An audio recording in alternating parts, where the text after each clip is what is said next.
Welcome in SST class. देखिएगा बच्चे, आपका 10th क्लास का चैप्टर 4 एग्रीकल्चर हमने स्टार्ट किया हुआ था और इस चैप्टर की 4 वीडियो मैं अपलोड कर चुकी हूँ यूट्यूब पर।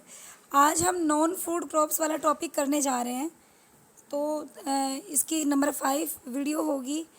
तो आई होप कि आप मेरी वीडियो को अच्छे से देखेंगे, समझेंगे और मुझे लाइक और शेयर करके सब्सक्राइब भी मेरे चैनल को कर देंगे। देखिए बच्चे, नॉन फूड क्रॉप्स वो क्रॉप्स जो क्रॉप्स तो हैं लेकिन फूड क्रॉप्स नहीं हैं। मीन्स रबर, फाइबर क्रॉप्स में कॉटन आ गई आपकी, जूट है। तो इस तरह की क्रॉप्स होती हैं जो नॉन फूड क्रॉप्स हैं। अब रबर में देखिएगा, an equatorial crop but under special conditions it also grown in tropical and sub tropical areas.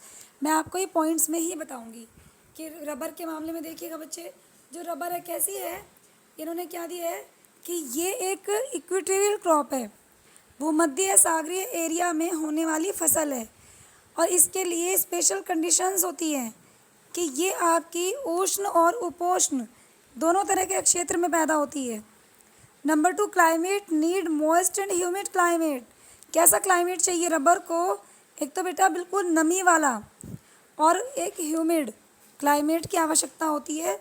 जिस क्लाइमेट में, जिस वातावरण में नमी होती है उस क्लाइमेट में रबर पैदा होती है और इसे 200 सेंटीमीटर से ज़्यादा वार्षिक वर्षा की आवश्यकता होती है।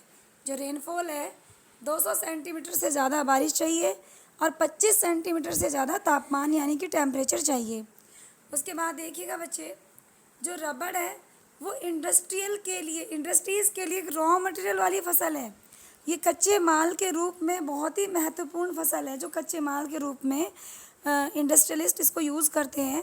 और इस फसल को उगाने वाला जो रीज़न है, जो सबसे ज़्यादा इनकी खेती करता है भारत के अंदर, Kerala, Tamil Nadu, Karnataka, Andaman and Nicobar island, Garo hills of Meghalaya.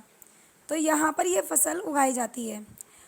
मतलब जो भी आपका नमी वाला एरिया है, नमी वाला क्लाइमेट वाला, मॉइस्ट क्लाइमेट वाला या ह्यूमिड क्लाइमेट वाला एरिया है, वहाँ पर ये फसल उगाई जाती है। तो मॉइस्ट क्लाइमेट पानी के आसपास वाला एरिया होता है, तो उन्हीं एरिया में, उन्हीं स्टेट्स में ये उगाई जाती है। 5th rank among the world natural rubber producer. पूरे भारत में जो नेचुरल रबर प्रोड्यूसर के रूप में जो भारत है वो वर्ल्ड में 5वें नंबर पर है, कि वर्ल्ड में 5th नंबर है इंडिया का जो नेचुरल रबर प्रोड्यूसर है। अब चलते हैं फाइबर क्रॉप्स के पास। तो देखिएगा, cotton, jute, hump and silk, ये हमारी फाइबर क्रॉप्स हैं। कॉटन, जूट और हम्प ये हमारी सॉइल में होने वाली फसलें हैं। उसके बाद क्या है इसमें नेक्स्ट, जो सिल्क है। अब इन्होंने ये तो बता दिया कि कॉटन, जूट और हेम्प ये हमारी सॉइल में पैदा होती हैं, लेकिन जो सिल्क है, silk is obtained from cocoons. जो कोकून्स नाम का सिल्क वॉर्म है, कोकून्स नाम का जो कीड़ा है, जो हमारा ग्रीन लीव्स पर जो हरी पत्तियां होती हैं, मलबरी की हरी पत्तियां, स्पेशली मलबरी जो शहतूत नाम का पेड़ होता है ज़्यादातर उस पर, तो ये उस पर कीड़ा ये पाया जाता है उसकी हरी पत्तियों पर। तो वहाँ से सिल्क ऑब्टेन की जाती है इन कोकून्स की। जो सिल्क वॉर्म है, जो सिल्क को पैदा करने वाला कीड़ा है, उसकी लार से सिल्क इकट्ठा किया जाता है। और देखिएगा बच्चे, सिल्क की जो प्रोडक्शन किया जाता है उसे सेरीकल्चर के नाम से जानते हैं। अब ये तो फाइबर क्रॉप्स की बात थी। अब बात करते हैं कॉटन की। India is the original home of cotton plant. जो भारत है वो बिल्कुल ओरिजिनल घर माना जाता है कॉटन प्लांट के लिए, कि भारत के अंदर ओरिजिनल कॉटन बनाई जाती है, ना कि आर्टिफिशियल। रॉ मटेरियल के रूप में जो कॉटन टेक्सटाइल इंडस्ट्री है उनके लिए यूज़ होता है। हमारी इंडस्ट्रीज़ जो हैं, कपड़ा बनाने वाली इंडस्ट्री हैं, धागा बनाने वाली, थ्रेड बनाने वाली, तो वहाँ पर ही कच्चे माल के रूप में इस्तेमाल किया जाता है। और भारत वर्ल्ड में जो कॉटन उगाने वाला प्रोड्यूसर स्टेट है, प्रोड्यूसर कंट्री है, वो 3rd नंबर पे है। मतलब पूरे विश्व में 3रे नंबर पर भारत का नाम आता है, जो कॉटन उगाने में 3रे नंबर पर भारत की जगह है। Number 4, grows well in drier parts of Deccan plateaus. तो कहाँ पर ये होता है? जो डेक्कन प्लेट्यू है ना, वहाँ के जो ड्रायर पार्ट हैं, सूखे एरिया हैं, तो उन जगह पर ये उगाया जाता है।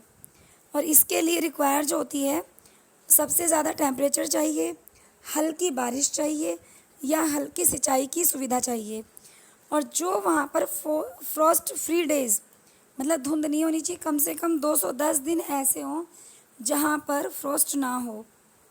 उसके बाद में ब्राइट सनशाइन की ज़रूरत होती है कॉटन को उगने के लिए, भाई चमकदार धूप की ज़रूरत होती है। और 6 से 8 महीने इसे मैच्योर होने में लग जाते हैं, इसे उगकर बड़ा होने में लग जाते हैं।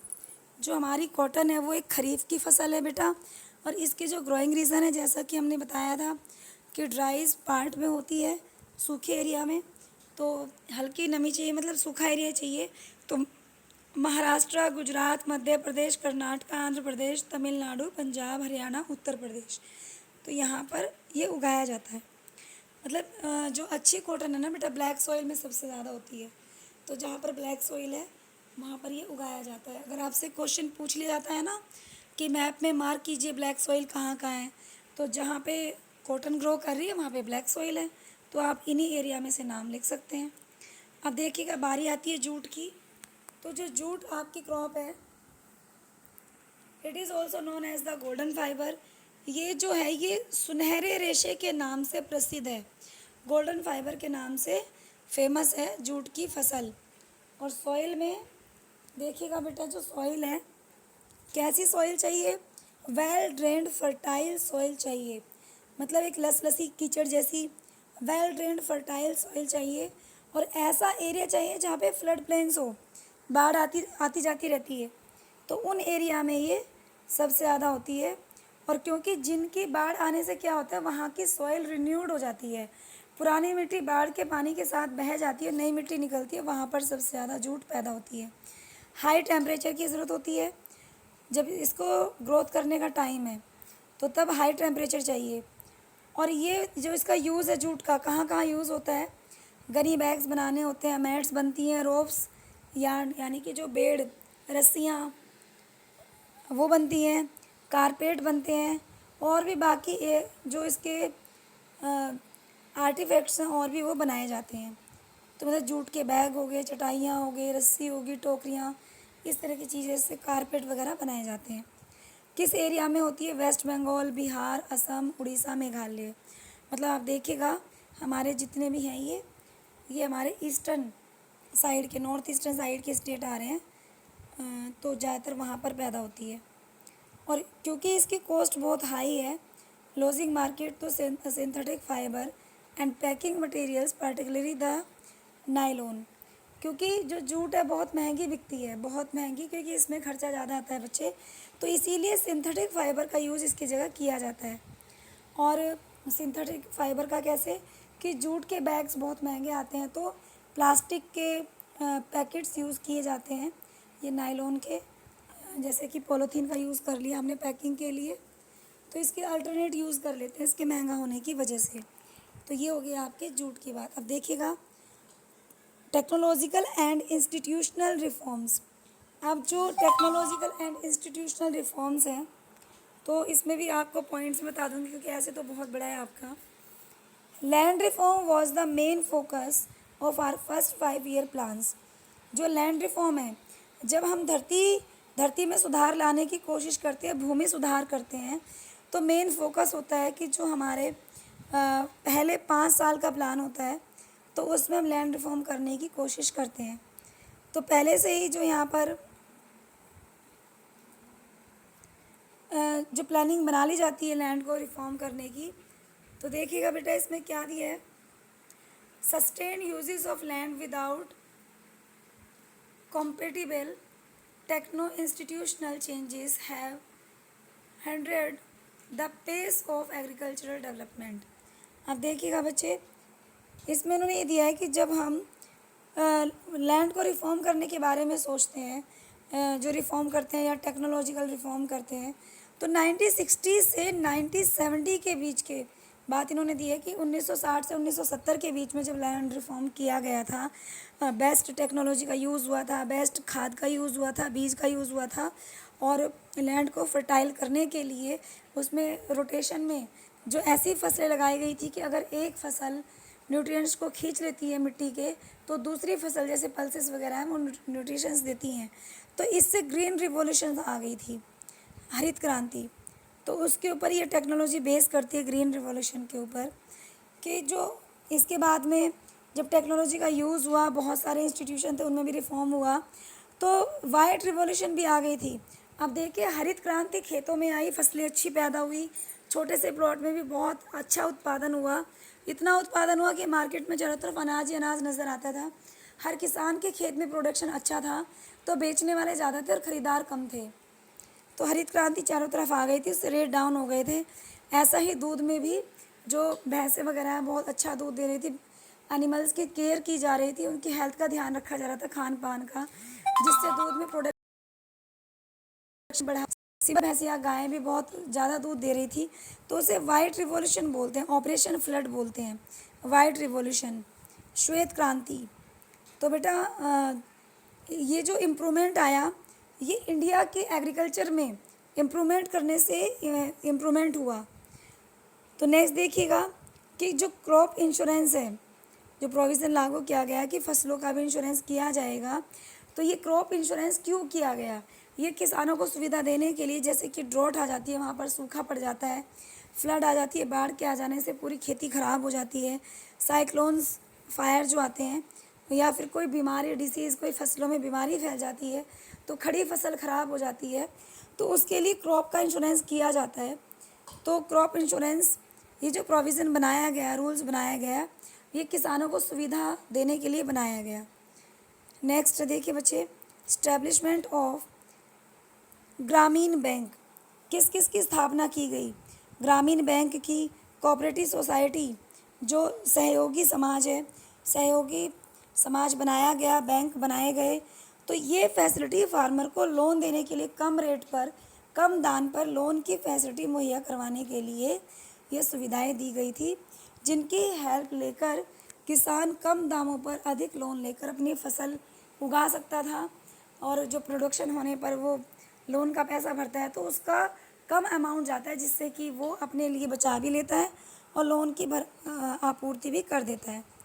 और भी बहुत सारी गवर्नमेंट ने स्कीम निकाली थी, बहुत सारे इंस्टीट्यूशनल रिफॉर्म किए गए थे, जैसे कि KCC, किसान क्रेडिट कार्ड बनाया गया, किसानों के लिए क्रेडिट कार्ड बनाया गया उनको सुविधा देने के लिए।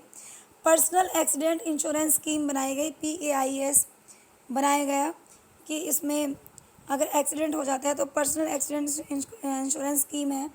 उसके बाद special weather bulletin and agriculture programmes भी इनके किसानों के लिए, किसानों को जानकारी देने के लिए, कि वेदर की जानकारी देने के लिए, भाई मौसम ऐसा है, कौन सा मौसम किस फसल के लिए सबसे बेस्ट है, और बारिश की जानकारी देने के लिए एग्रीकल्चर प्रोग्राम भी सेट किए गए, कि खेती करने के लिए कितने अच्छे बीज की क्वालिटी की ज़रूरत होती है, मिट्टी के अंदर pH कितना होना चाहिए, सॉइल के अंदर। रेडियो पर भी प्रोग्राम और टीवी पर भी प्रोग्राम अरेंज किए गए, जिससे जहाँ पर टीवी नहीं है तो रेडियो पर प्रोग्राम लोग सुन सकें। तो गवर्नमेंट ने बहुत सारी स्कीम का अनाउंसमेंट भी की है। MSP, मिनिमम सपोर्ट प्राइस, जो गवर्नमेंट है सबसे कम सपोर्ट प्राइस करती है। तो इसमें क्या है कि जो फसलों को चेक किया जाता है, और जो फार्मर्स का एक्सप्लॉयटेशन हो रहा है, जो दलाल बीच में होते हैं वो पैसा खा जाते हैं या कम दाम पर किसान की फसल ख़रीद लेते हैं, तो इससे किसान की मेहनताना उन्हें पूरा नहीं मिल पाता। तो इन सब चीज़ों से किसानों को बताने के लिए गवर्नमेंट एक रेट फिक्स कर देती है कि इससे कम दाम पर कोई भी किसान अपनी फसल नहीं बेचेगा। तो जो ये मार्केट में बैठे अनाज खरीदने वाले, इनकी मजबूरी हो जाती है कि सरकार के बताए हुए दामों पर ही वो फसल खरीद सकते हैं। तो बेटा गवर्नमेंट ने, ये थी आपकी टेक्नोलॉजिकल और इंस्टीट्यूशनल रिफॉर्म्स जो गवर्नमेंट के द्वारा किए गए किसानों को फैसिलिटी देने के लिए। उन्होंने एक अच्छी बाज़ार में कीमत उनकी तय की गई, जिससे कि अपनी फसलों को वो पूरी तरह से बेच सकते हैं, और फसलों का जो प्रोडक्शन कर रहे हैं, उत्पादन कर रहे हैं, वो ज़्यादा से ज़्यादा हो सके, उन्हें उसके बारे में जानकारी दी जाती है। तो आज तक के लिए बस इतना ही। इसके बाद में आपका नेक्स्ट वीडियो में यहाँ से कराऊंगी बेटा भूदान ग्रामदान, तो यहाँ से हम करेंगे, उसके बाद हमारा चैप्टर कंप्लीट हो जाएगा। मेरी वीडियो को लाइक और शेयर करके चैनल को सब्सक्राइब